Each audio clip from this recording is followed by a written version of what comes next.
Welcome along to episode 755 of the Milk Bar. Jason Forrest here with you as ever. And coming up on the show this week, Claire Elwell joins us from Compton Care to let us know about some of the wishes they're granting in the run up to Christmas and how you can help, plus how you can get your Christmas tree recycled and make a donation at the same time. David Austin, CEO of the British Board of Film Classification, joins us to let us know about an education programme they're working on in schools. We'll be hearing from the team behind Elf on the Shelf, the creators, joining us for a bit of a chat, all about those little elves and how they're reporting back to Santa. We'll be joined by Ferne McCann and Lou Hickey. Ferne, of course, you know from TOWIE. Lou from One for All gift cards. As we find out what we'll be giving for gifts this year. We'll be having a natter with Naomi Letu as well. She is a Lynx super smeller. Yes, she works for the team at Lynx and she knows a thing or two about scent. We'll be talking about how we can enjoy the smells of Christmas. Pete Bite is along to let us know about his Christmas single. We'll be hearing about Christmas Eve. And we have a natter with Tyler West all about the brilliant work that's been done by WaterAid and their campaign that runs through the winter. That's all on the way on the show this week. Welcome to the Milk Bar. Welcome to the Milk Bar. Welcome to the Milk Bar.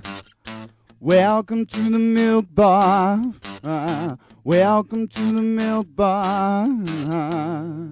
Compton Care is looking at granting a few wishes this Christmas. To tell us more, I'm joined now by Claire Elwell. Good afternoon. Good afternoon. Hi, Jason. How are you doing? Yeah, I'm good. Thank you. You? Good stuff. I'm all fine, thank you, and getting ready for Christmas. And as we prepare ourselves for Christmas, we like to think of those who are going to be struggling a little bit over that festive period and making sure that they're as comfortable as possible. Compton Care obviously doing huge things for not only those who are staying in, but also those out in the community too. And there's all sorts of people who use the services. Tell us what the wishes are to do with. Yeah. So we, for anyone who don't know, Compton Care, we support provide specialist palliative and bereavement support for people around the community with life-limiting conditions, and we also support people's families as well. So we've launched a Christmas Wish appeal this year, which launched last month, and we're just trying to basically raise vital funds to help support what we do and just help those people around the community that need us. Yeah, because I mean, you had the Light Up a Life event that took place last weekend, and you've also got loads going on as we head through the Christmas period. So there's lots happening and lots of opportunities, aren't there? So we had Light Up Life on Sunday, which was really well, and that's always a really great celebration, kind of bringing people together to remember and celebrate the lives of the loved ones. So yeah, that was a really good event. And we've also got a Christmas Wish appeal, which it's about trying to bring people's wishes. We've got a case that we use in the appeal, and it's a woman called Tina, and her daughter Natalie has shared the story of her mum with us, which is really lovely of her to share the story. And basically, Tina was with us around this time last year, and she had advanced stage cancer. And her wish, the family weren't sure if this was going to be her last Christmas. And for her Christmas wish, she never had a real Christmas tree, and her wish was to have a real Christmas tree. So Compton gave her that wish and brought all her family and friends together into the room, including her lovely little dog Bella. And they all came together, gave Tina a real Christmas tree, and they came in matching pajamas and decorated the tree with personalised Christmas decorations and had a fabulous day. They did karaoke and bingo, and yeah, had a really lovely day. And then Tina and her family were just really grateful that they were able to have this day together. Because it was Tina's last Christmas, unfortunately, but her family were, as I say, grateful that they got that experience, and that was through the support of Compton and the support of people who don't make donations and support us to be able to do things like that for people. So yeah, that's what the appeal is. It's basically just asking for people to make a donation to just try and help us support people in the community and people like Tina, just helping do what we can really to make time with family and friends, especially as we can make it for them, really.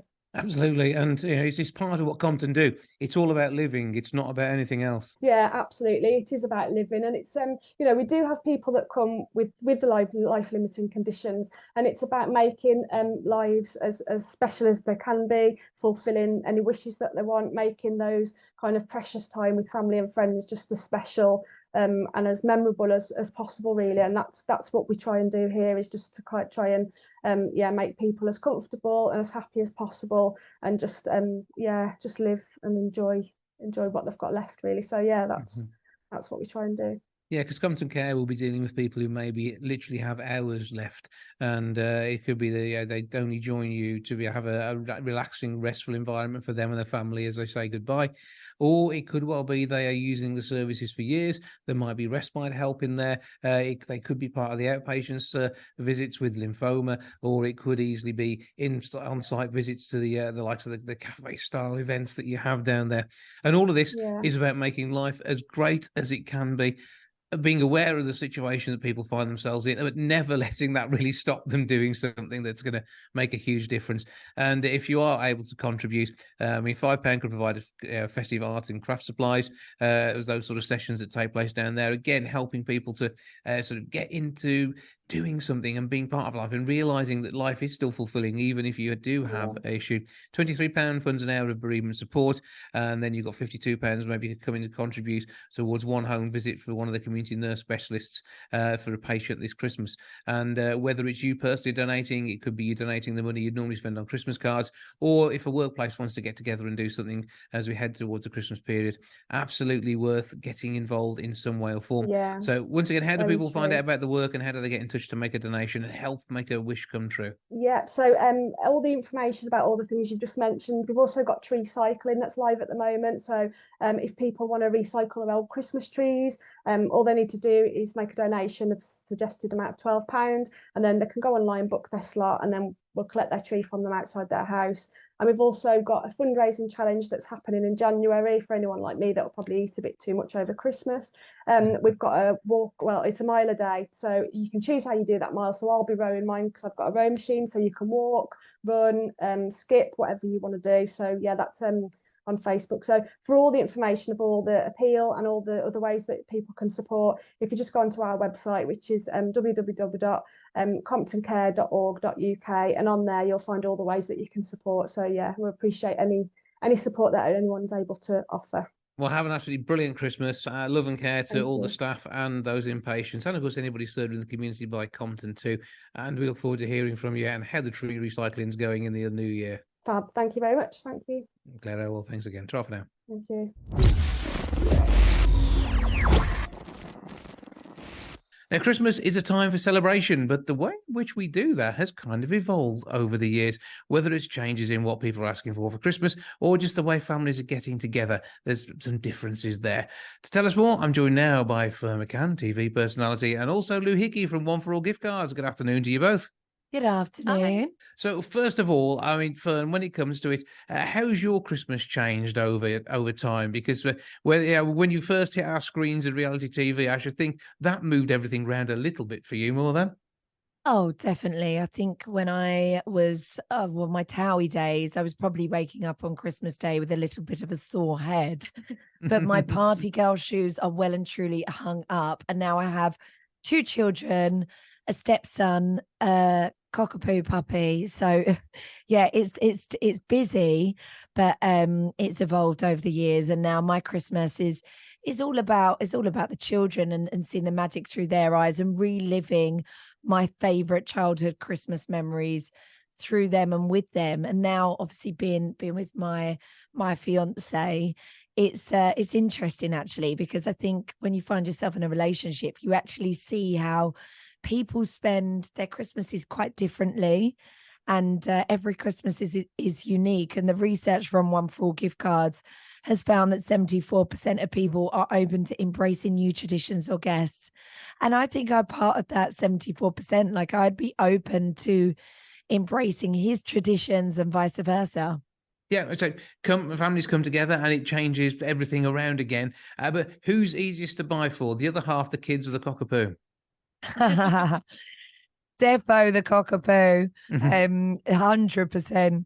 But this is the beauty of the One for All Gift Cards is I just want a stress-free life. You know, there's a lot of Christmas overwhelm, and I do really, really struggle to buy for my partner, and everyone's got different tastes. And, you know, it's a busy time of year. And like I said, it can feel quite overwhelming. And the last thing you would want is to buy a gift that somebody's not going to like, or re-gift, or have that awkward moment where they're like, thanks, but that's not my cup of tea. And this is what I love about the One for All Gift Cards is they cater to everybody, to everybody's taste.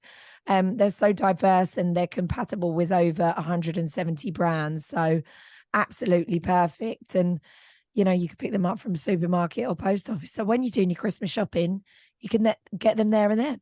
Yeah, it could well be you get that little gift and then you add the gift card to it as the main present. And Lou, obviously you're solving Christmas for thousands of people across the UK. Yeah, I think we like to think that we are in some way, shape, or form. It really is that one gift, thousands of choices, isn't it? And it's as Ferne was saying, you know, it's so hard to, you want things to go stress free. You want things to be easy at Christmas time, you know, especially when you've got extended family coming along or maybe unexpected guests, as some of our research found.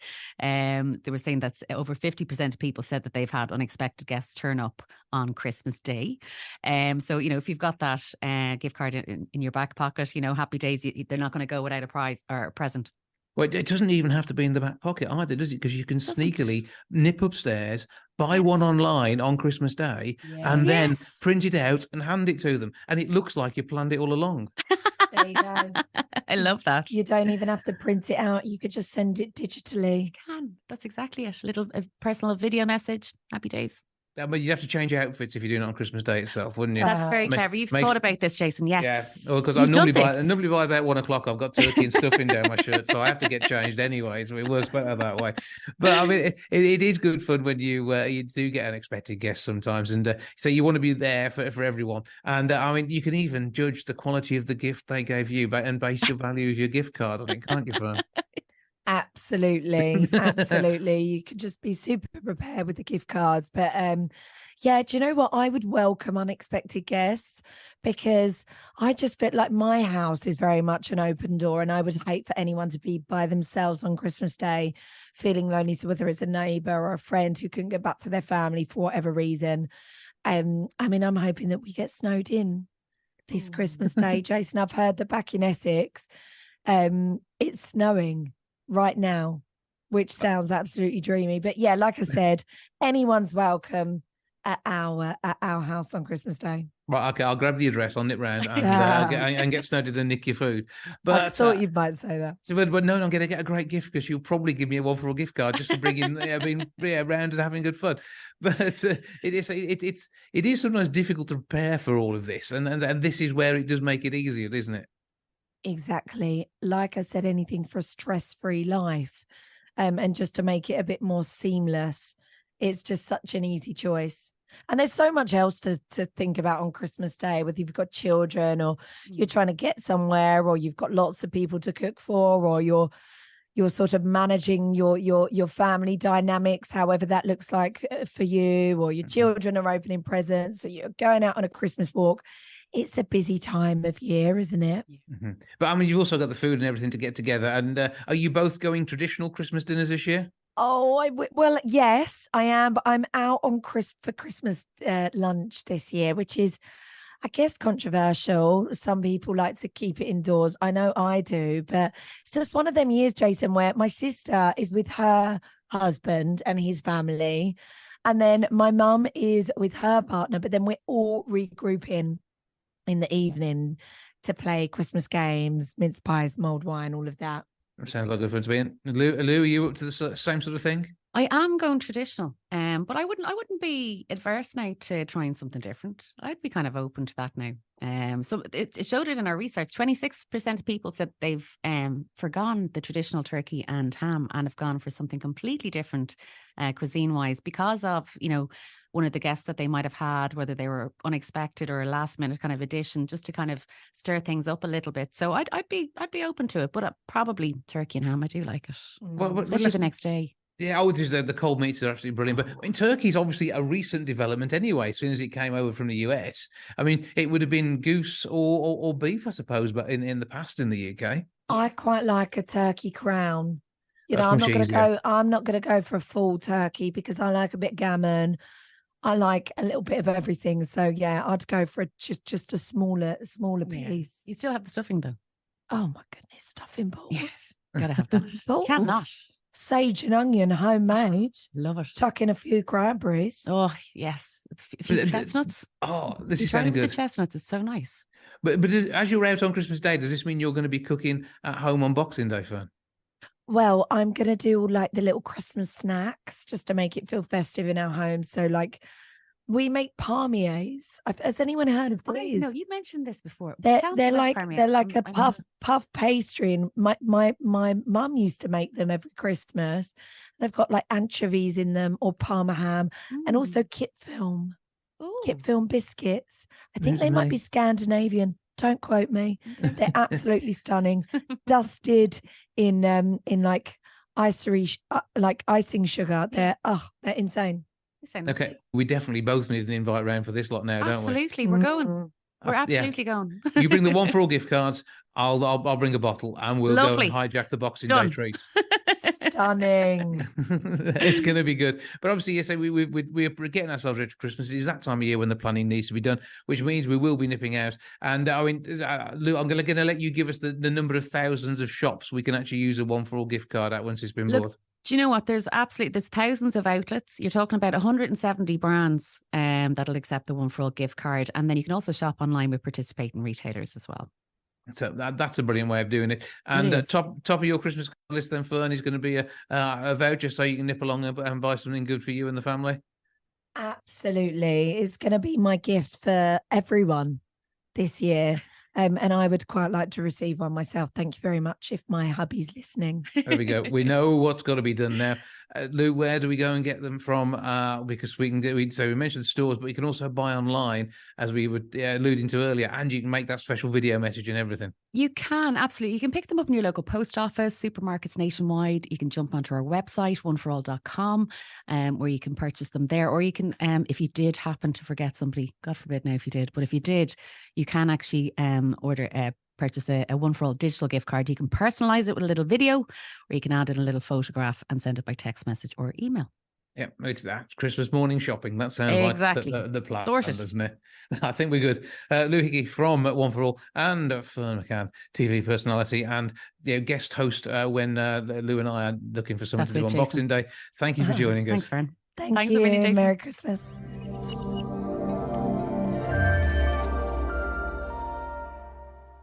The Elf on the Shelf is back, causing chaos for 2023, and it is entertaining families across the nation. The team behind this are the Lumistella Company, and I have Shanda Bell and Krista Pitts, co-founders and CEOs. Hello.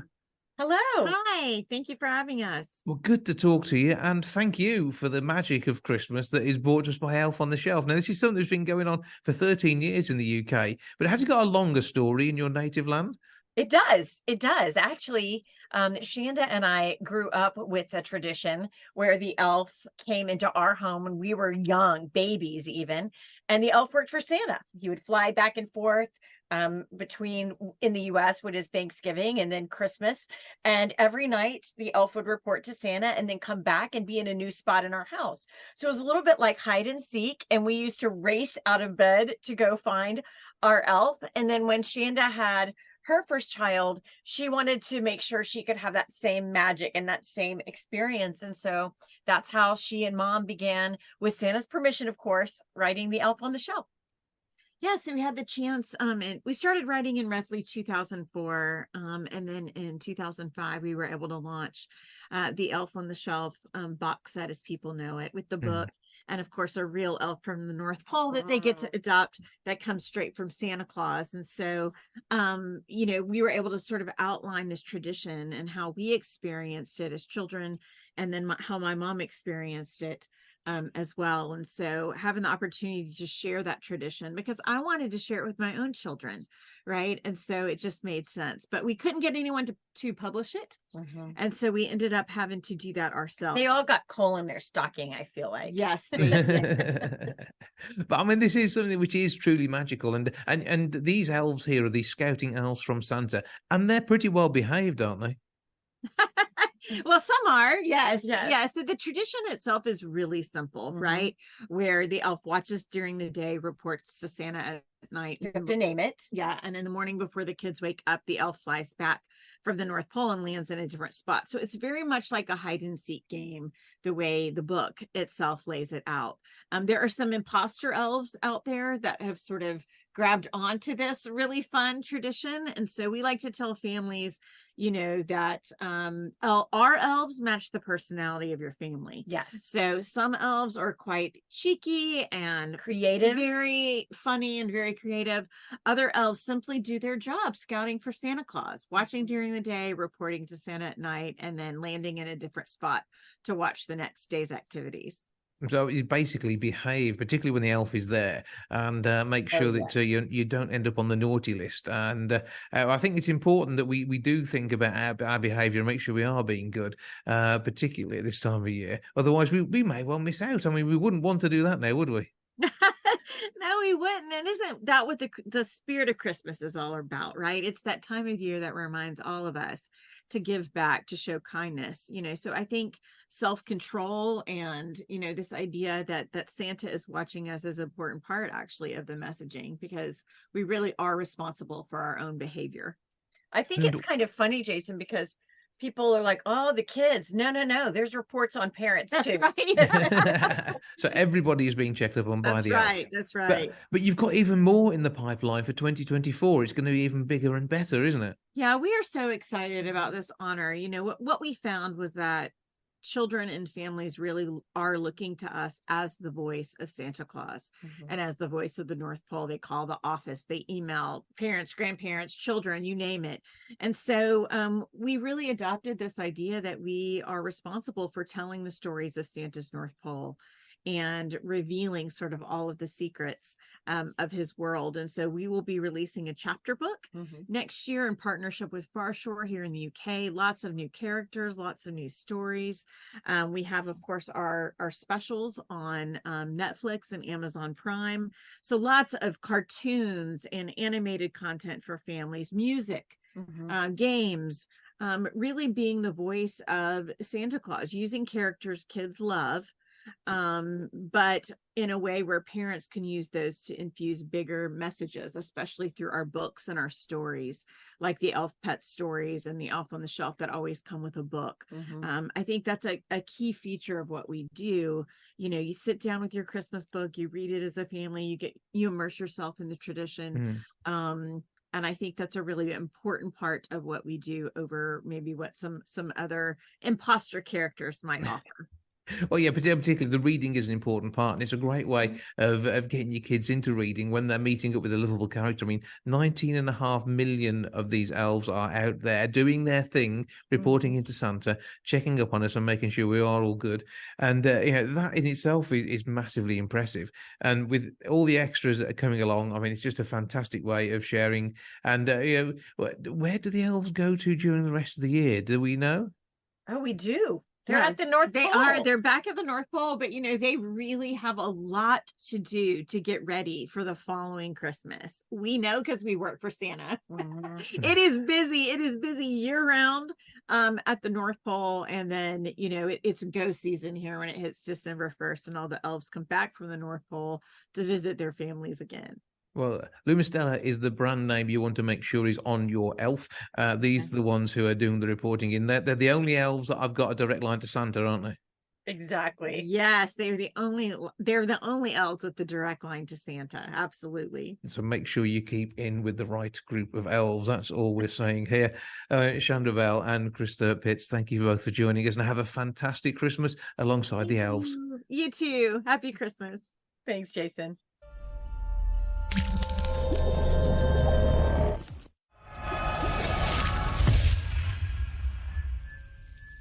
Now, Pete Bite may not be a name that you know, but you will probably recognise his face. He's done all sorts of work. Hopefully, you'll recognise his voice as well. He's got a brand new single, Christmas Eve, Give Them Love, available. And he's here to tell me more about it and what he's been up to. How are you, sir? Hello, I'm fine. How are you? I'm all good, thank you. So go on, give us the back catalogue first of all. Oh, well, when I first came to London, I came to London with the intention of meeting Mickey Most. I had an ambition to get signed up by him. I went to his offices in Oxford Street. There's two girls there, and they said, no, he's not there. You have to go to Charles Street. And I said to them, well, if I do go there, will he see me? And they said, oh, yes. So that encouraged me. So I went to Charles Street. I was standing outside the office doors of Rack Records, pressing a buzzer, which I'd never seen before. I was only a young lad then. And I couldn't work out how to get in. And this biker came up behind me, all black leather. And I said to him, how do you get into this place? And he showed me how to use the buzzer. We went in. I went to the receptionist. I said, hey, I've come to see Mickey Most. And she said, no, just leave your tape here. I said, no, I've come all the way from Scotland. I was touring Scotland at the time. Yeah. And I want to see him. And so she must have felt sorry for me, but she phoned somebody and she said, oh, take a seat. Someone will come out and see you. And who walked out of the office but the biker? That was Mickey Most. So I'd met him at the door.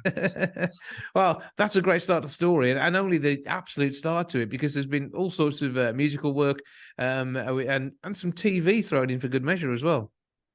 Yeah, I fell into acting by accident. A friend came round to see me. I was ill. And I said, where are you going? He said, oh, I'm going round to do some rehearsals at Hoxton Hall, very famous in East London. He was doing amateur dramatics. And he said, come with me. I said, well, I'll go along and have a look, see what it's like. And just out of curiosity, I was just watching things. And then suddenly the director came up to me and said, here. I said, what, me? I said, I can't act. He said, yeah, there's only 3 lines. And I did this play. I only had 3 lines in it.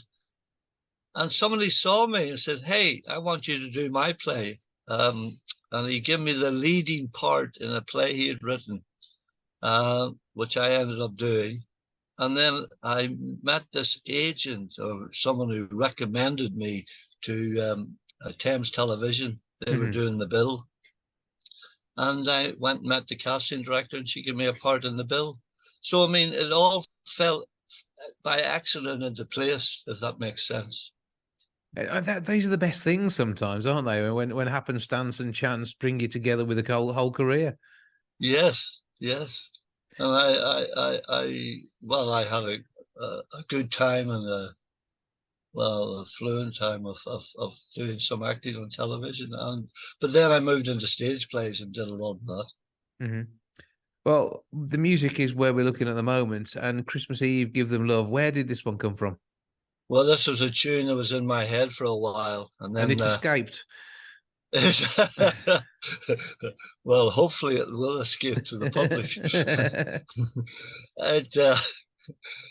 And I got the word idea from the Ukraine war and then the Middle East. And I saw all the poor children that are suffering through,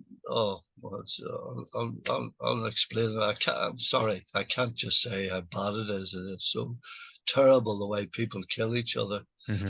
We don't seem to learn from history. But that's where the idea came from. And I wanted something about Christmas it's meant to be for children, Christmas, the commercial side. They're looking forward to seeing Santa Claus and getting their presents.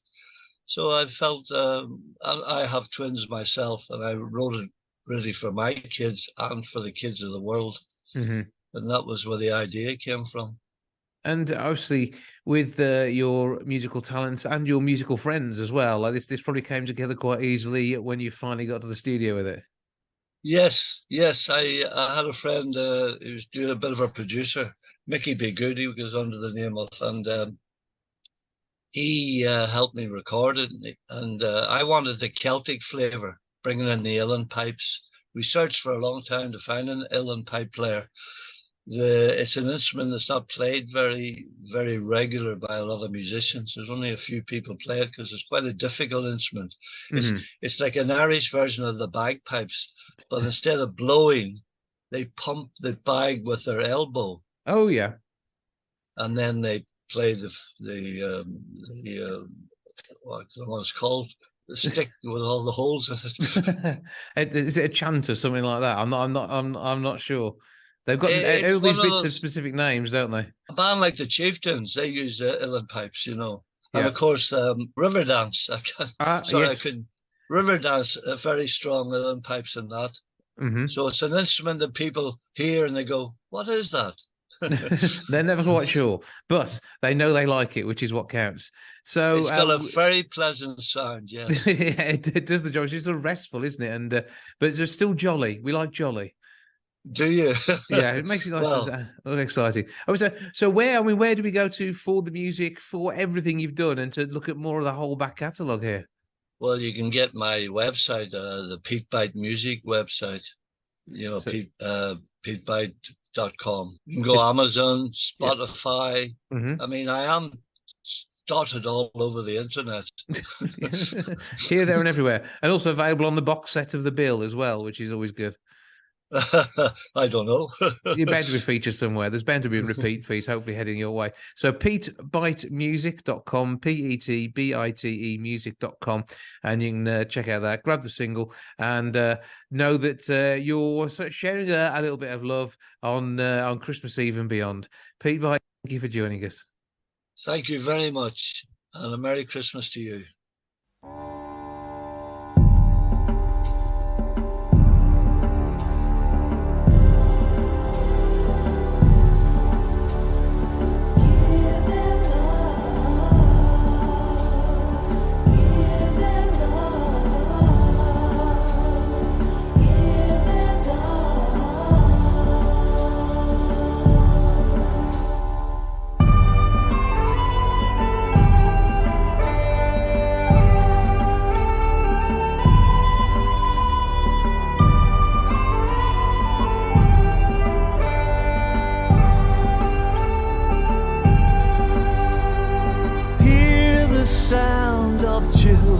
Sing on Christmas Eve, dreaming what tomorrow brings.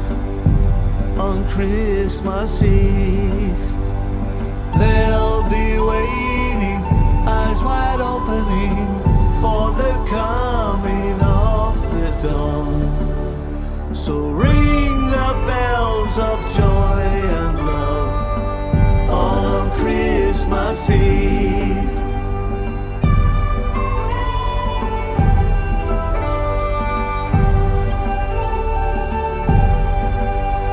A world in fear of evil wars, that's not what we need.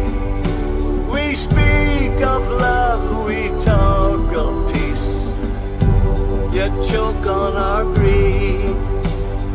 Children grieving, words are meaningless, they have nothing, give them love.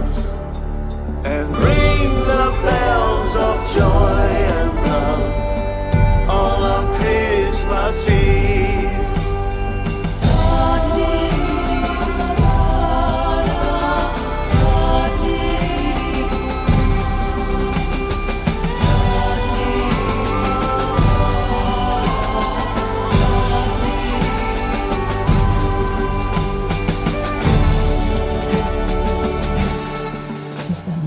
Oh,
Each year, more than 400,000 kids will lose their lives due to the water in their environment.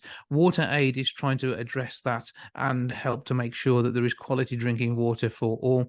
To tell us more about the ongoing campaign, I'm joined now by Tyler West, DJ, and of course, star of Strictly. How are you, sir? I'm good. Thank you so much for having me, man. I really appreciate talking to you about it today.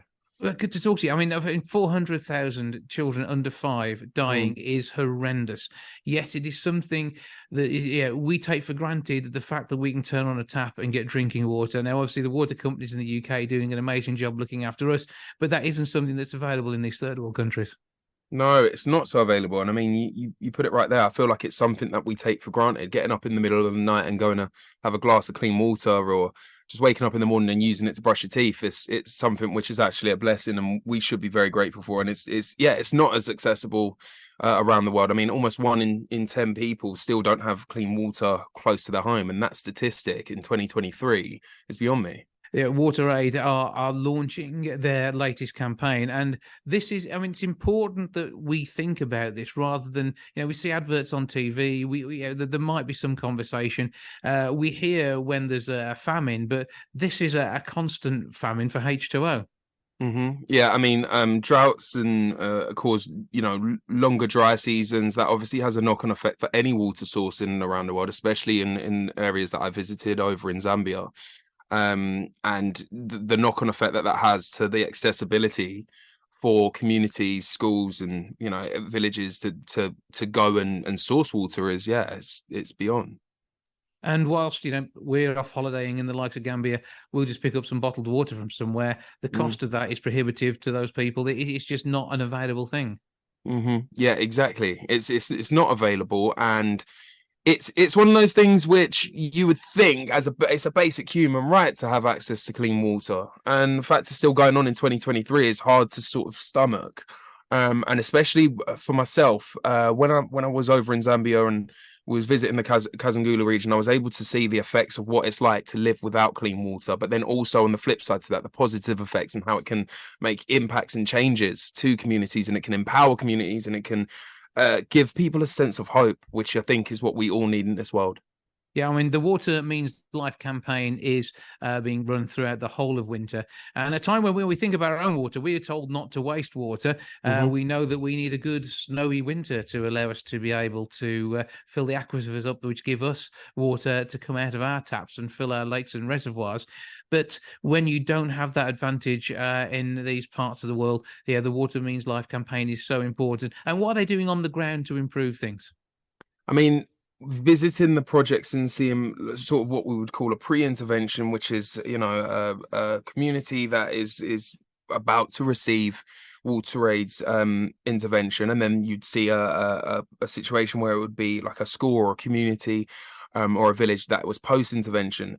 You see clean facilities, you see educated students. Like, there were so many students that I met that taught me through like the 10-step hand washing routine, and then took me on their daily commute to go and collect clean water.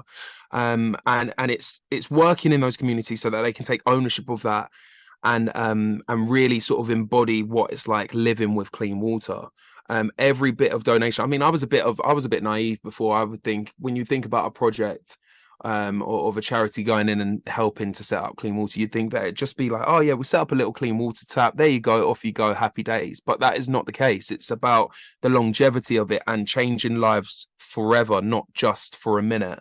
And I really feel like that's what Water Aid do so amazingly well, is that any community, any school, any community that you go to, you will notice that every single person has hope, has a reason why, has a reason to keep going, and that is the effects that clean water can have. I mean, we're looking at billions of people around the world. I mean, 1.5 billion people in the world, almost 1 in 5, don't have a decent toilet of their own to use. I mean, these are the sort of things which are affecting people. Putting in a full water plant is an absolutely huge effort. Even a small local well can make a massive difference, but even then, it doesn't address all the things that we take for granted. So all of this is is a step along the way, and it's the continued work of WaterAid that will help to start to see some of the 2.2 billion people, 1 in 4, who don't have safe water in our world. And it is crazy when we think about it. As you say, in this day and age, it should be very different. You've seen firsthand how that is. Where do we go to so we can help in some way towards trying to redress this? Yeah, I mean, going over to the website, wateraid.org, you can make donations over there. I know it's a tight time for everybody right now and there's problems all over the world, but this is genuinely something which is only going to be fixed by support and through word of mouth, of sharing and talking about these stories, and then also the donations at hand as well. Clean water, decent toilets, good hygiene. It's what can literally be the world of difference to a life. And hopefully get those statistics down and still pursue on this fight against the water crisis. So yeah, wateraid.org and the Water Means Life campaign is going into the end of February. So we've got a bit of time here to raise some serious money and really help and transform some lives. Absolutely. And if you're having a Christmas party over the next few weeks, have a collection, stick it across the water, mate, and make a massive difference. Get along to the website and do that. For now, Tyler West, keep up the good work and thank you for joining us. Jason, thank you so much.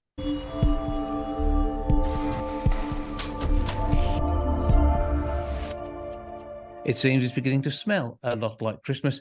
That could just be the Lynx effect. To tell us more about the way in which scents can make a massive difference to our festivities, I'm joined now by Naomi Lotto. Good afternoon. Good afternoon. Thank you for having me. Good to talk to you. Now, when it comes to the festive period, there are all sorts of smells, whether it be that of cinnamon or gingerbread or the pine tree itself, sat in the corner of the living room. Scent really does get us into that festive mood, doesn't it?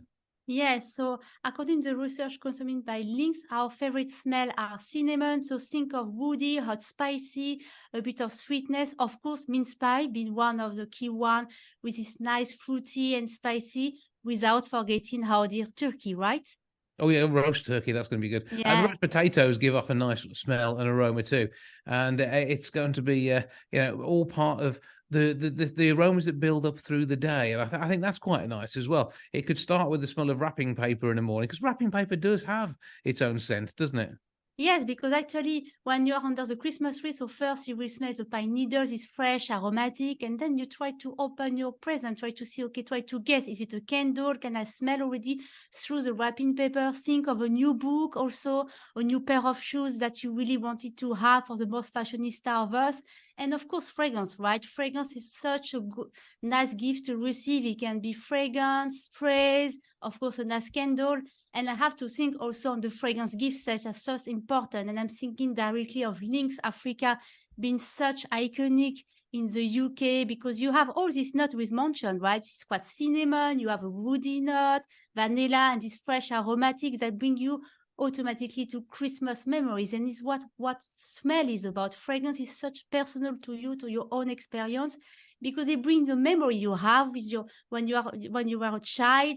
So that's why smell is so important for Christmas.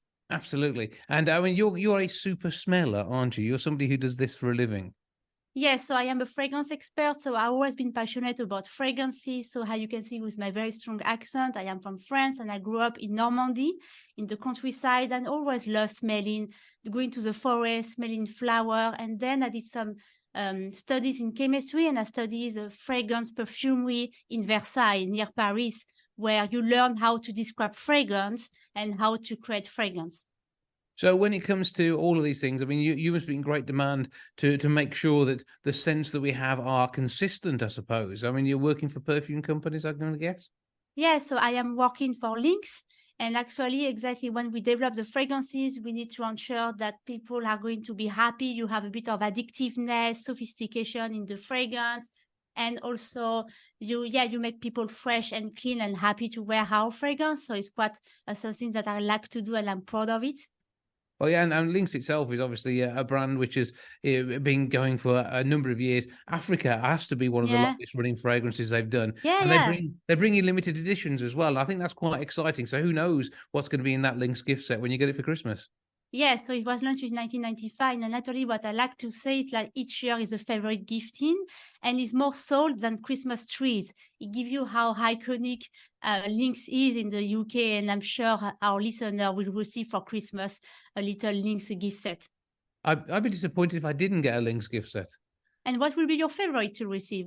See, when it goes to Lynx scents, I remember the 2012 one they brought out. That was my favorite for a good while. And there's been Deep Space has been popular with me over the years. Yeah. So, there's all sorts of different ones that I've dipped in and out of. And that's, again, the other joy of it. You can have a different scent every day of the week. Depending of your mood, because, again, so all the fragrances that you mentioned, they are really fresh, fruity, citrus, Deep Space being more spicy.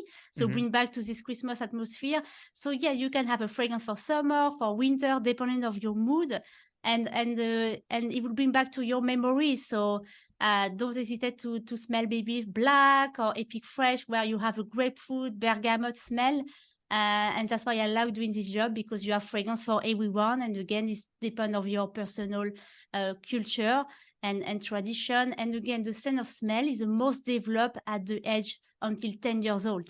So meaning it was the first time you will test taste, you will test smell, and you bring these memories, emotion into your brain. And when you will smell a Christmas tree, it brings me automatically to my childhood with my parents, because it's so associated to Christmas for me. So smell is a wonderful thing. It can take you back in time, can't it? That's the way it works. Yeah. So people are going to be enjoying their gift sets this Christmas. Is there anything interesting and different in the range this year we should be looking out for? Yeah, so you can also try to light some candle if you want to feel festive, with some smell of cinnamon, clove, nutmeg, marshmallow, so being one of the good one with vanilla, log fire if you fancy all the woody, spicy, smoky smell, and of course cooking some food, right? What will be Christmas without cooking food with this nice smell of chicken, of roasted potatoes, and hot chocolate to warm you up. Okay, you not only make him feel hungry as well as longing for the Christmas period. It's all your senses going, and it's amazing what scent can switch on in our minds. Where do we go to see the full range of Lynx Christmas gifts this year?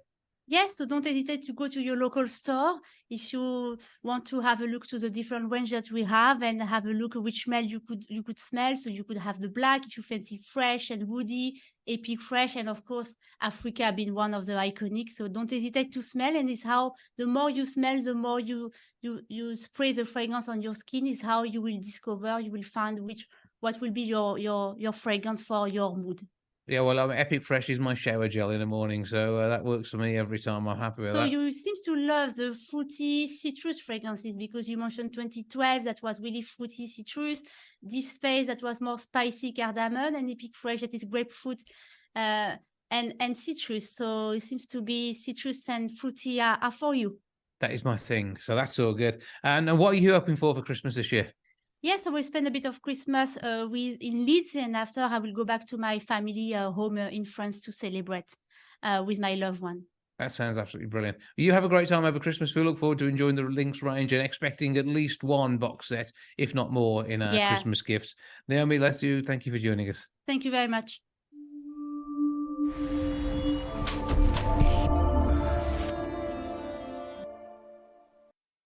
A new resource is being made available to teachers to allow them to help kids understand the way the BBFC, the British Board of Film Classification, works, and what brings one of those little slides at the start of every film telling us whether it's safe to watch for an age group. So that's more. I'm joined now by their CEO, David Austin. Good afternoon.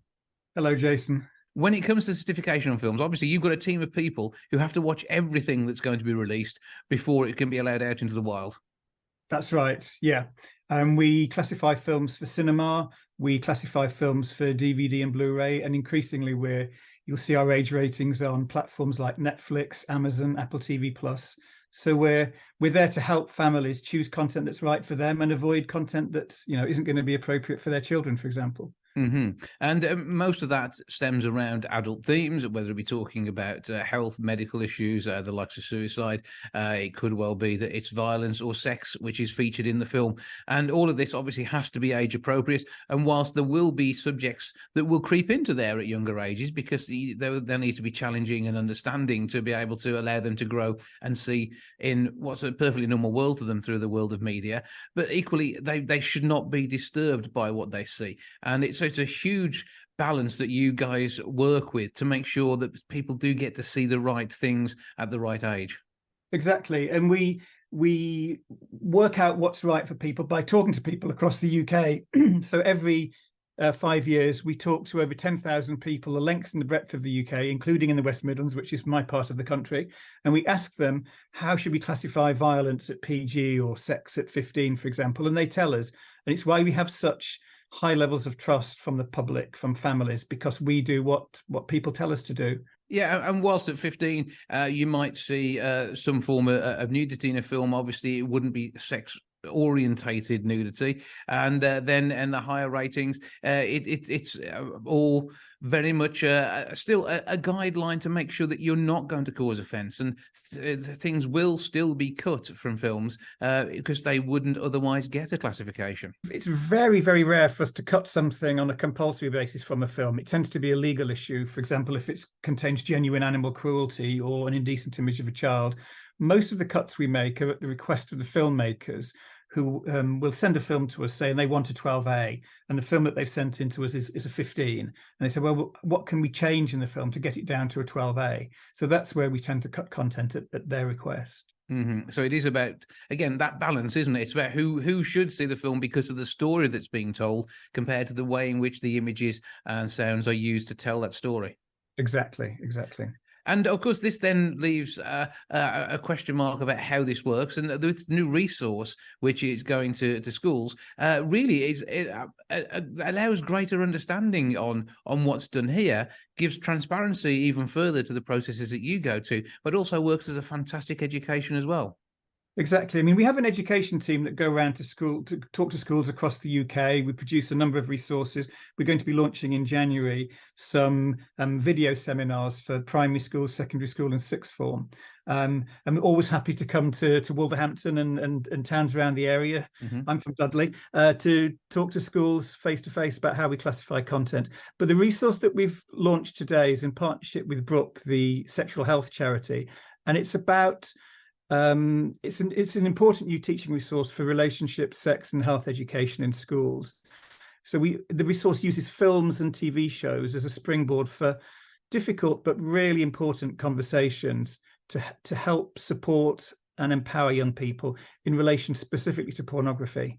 There's a real crisis, as you know, about children accessing this kind of content online, including turning to it for sex education, and that is not what pornography is for. It's not for children. And the resource is to help key stage 4 learners understand what pornography is and what it isn't, and how we can help them understand issues around consent, body image and that kind of thing. Yeah, because I mean, it is certainly not real life. I mean, that's just something you have to take from the outset. This is used for fantasy to provide entertainment, and a loving relationship should not mirror most of what you see in a piece of pornography. So that's exactly the point that we're making through this resource, that fills a gap in education, because there isn't anything like this presently in schools. It'll support teachers and parents and encourage young people to think critically about what porn is and its real world impact on them. It's a really important resource given how ubiquitous it is online. Yeah, and in particular, when it comes to sexual health and transmission of sexually transmitted diseases, you've got the likes of using a condom, and that may not feature in a piece of artistic porn because it's not interesting and it's not sexy, but it is important to make sure you maintain your sexual health. Exactly, you're exactly right, and this is part of what we're trying to do to improve children's and young people's sexual health through busting some myths. So obviously the work that's done here goes out into schools and gives them the opportunity to start the conversation, and having the conversation in a way which can be from a nice non-giggly sensible background is another good way of doing it, isn't it, as well? And this is, with the spin on it for the fact that this is the way in which these things are rated, it's actually a conversation starter as much as just a piece of education, but the two go hand in hand, and hopefully one reinforces the other. It's completely a conversation starter. I mean, we're using clips that are from series like Ackley Bridge and from films like Booksmart that are really well known to teenagers, and it's using that as the conversation starter. We're also providing in the resource a lot of notes for teachers, because you quite often get, for example, a geography teacher or a history teacher coming to teach RSHE, and we need to give them the confidence to teach this subject really properly and in an effective way. Well, obviously, this sort of work is going to brilliant outcome and allow the fact that porn is not something which is anything other than an entertainment form. It isn't about real life, and certainly you would not expect to treat many people the way in which the relationships happen in these adult movies, and that isn't just purely the way in which women are treated, the way men are treated too. And these people in these films are actors; they are playing a part. However you look at it, this isn't real. Exactly. It's not real, and that's what we're hoping with, in partnership with Book, to get this across to teenagers. It isn't real, and real relationships and sexual health is something quite different to what's in pornography. So where can schools go to find out how to tap into this resource? So go to it's free to download, and so teachers can go to our website bbfc.co.uk alongside a whole host of other educational resources for use in the classroom. So bbfc.co.uk, and it's available free of charge. Check those details out and see how that can form part of the conversations that you have at your school to make sure that the resource is used well and to get kids to understand what they will be finding on their screens at some point. No doubt, not everybody enjoys it, but many people do. And it is making sure that we understand what we're seeing and that it is something that kids grow into when they reach the right age for it to be right for them to enjoy that sort of entertainment. Well, David Austin from the British Board of Film Classification, CEO, thank you very much for joining us. Thank you, Jason.